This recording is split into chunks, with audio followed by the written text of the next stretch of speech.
Hi guys, good evening. Welcome to my channel, Jima's Kitchen and Garden.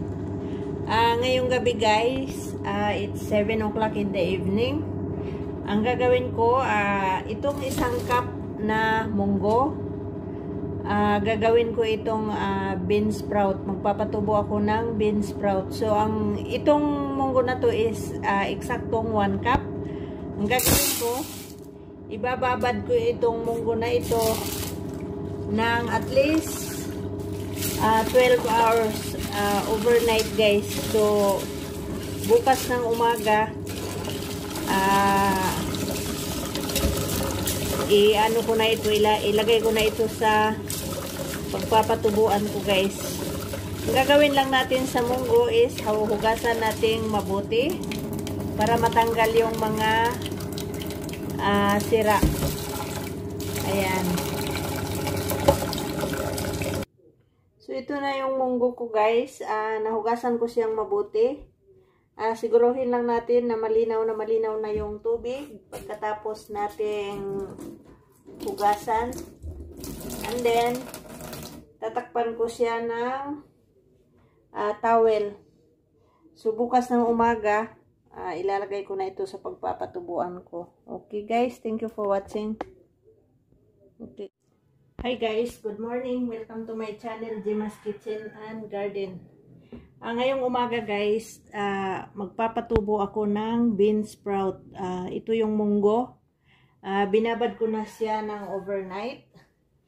So, dito ko siya papatutubuin guys sa steamer. Ito yung steamer. May malalaking butas siya. So, ang gagawin ko para hindi lumusot yung munggo, itong cloth na to, ilalagay ko dito sa loob.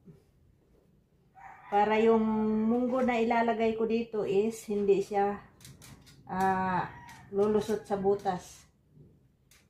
So, ganito yung gagawin ko guys. Bali, itong munggo na ginawa ko is isang cup. Then, ibinabad ko siya ng overnight. Ang gagawin ko ngayon, ipapakita ko sa inyo. Dito ko siya ilalagay sa loob ng steamer na to.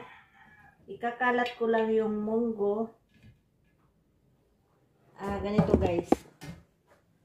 Ayan, ikakalat ko itong munggo dito. Kailangan hindi siya magpatong-patong para maganda yung pagtubo niya guys. Ayan. Patutubuin ko ito dito sa steamer ng 3 days. So, i-update ko kayo araw-araw. Ayan. So, ganyan lang para hindi siya makatubo siyang mabuti. Kailangan hindi siya dikit-dikit. Then, yung natira ilalagay ko dito sa isang steamer pa guys. Ayan, bali 2 layer yung gagawin ko. Ayan.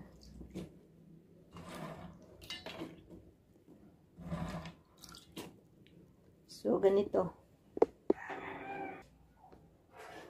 So, ito na yung ating first layer guys. Ayan, sakto lang yung ng munggo sa loob kasi para hindi siya hindi siya sobrang crowded pag tumubo na yan. So, ito yung pangalawa. Ayan. And then tatakpan ko lang. Tapos, ilalagay ko ito sa ilalim ng lamesa para medyo madilim doon sa ilalim. Yan guys. Diyan ko yan itatago sa ilalim ng lamesa.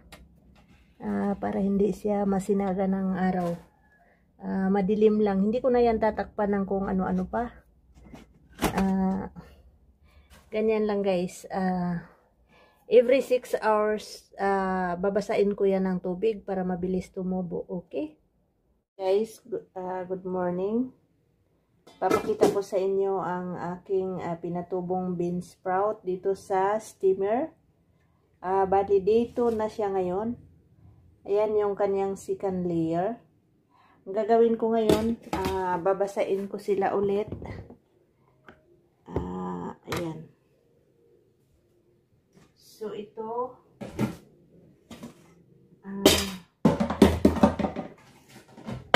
kailangan kasing basain siya para mas lalo pa siyang lumaki. Sobrang ganda ng pagkatubo niya, guys. Siguro bukas, ito na yun, guys. Ang bilis niyang lumaki. Ayan, oh. Siguro bukas, baka pwede na to. Dito ko lang ito pinatubo sa steamer. So, ibalik ko na siya sa aking pinaglalagyan. Ayan. And then, tatakpan ko lang siya. Ibalik ko siya doon sa ilalim ng lamesa. Doon ko kasi yan nilagay sa ilalim ng lamesa kasi madilim doon. Okay, guys? Wow! Tingnan mo naman yung aking bean sprout. Yung naibabaw, medyo mapula siya. Ready to harvest na to bukas. So, kailangan ko, pang second day ito ngayon. Bukas, third day. So, i-harvest na to. Wow. Kailangan lang basain lagi.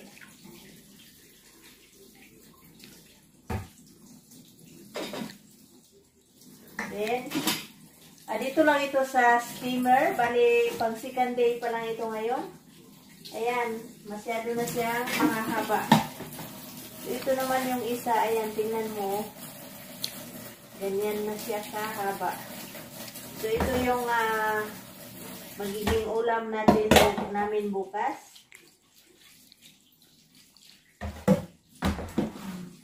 Ganyan lang yan, oh. Oh, see? Wow. Kaganda.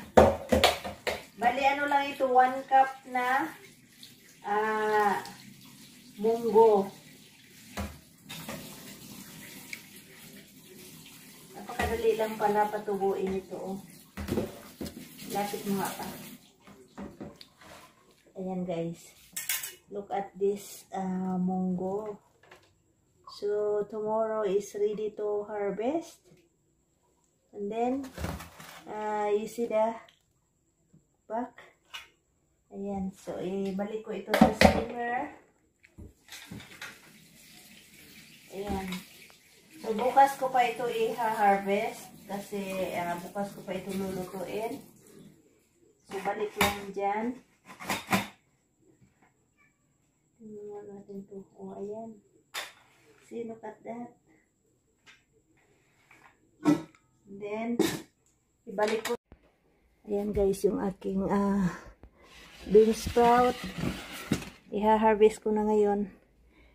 Kasi gagamitin namin yung steamer. Ayan.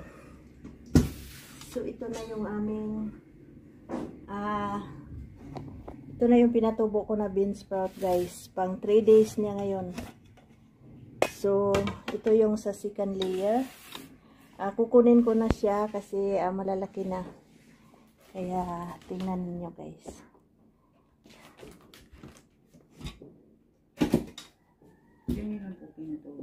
Oo.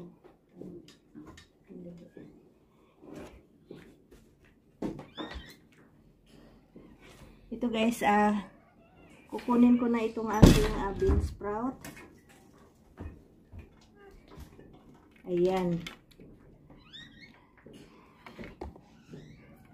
Ito yung aking pinatubo, guys, na bean sprout.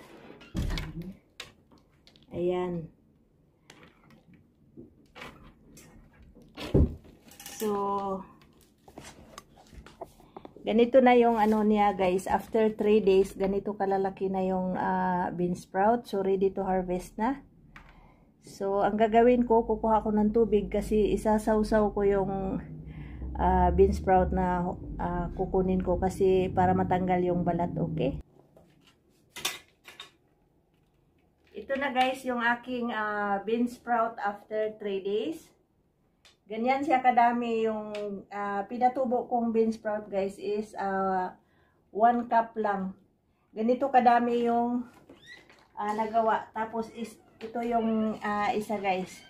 Ang gagawin ko ngayon, huhugutin ko siya para tas isasawsaw ko dito sa tubig para matanggal yung kanyang balat.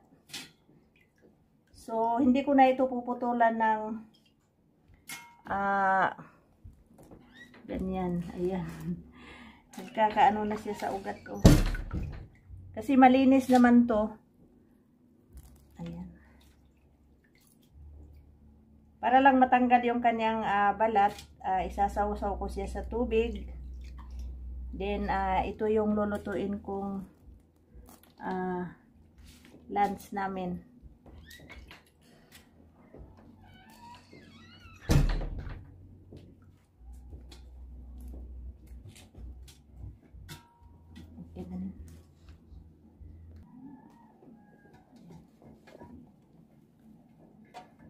Itong isa, hindi ko na ito huhugutin. Bahala na yung pagbibigyan ko. Ayan guys.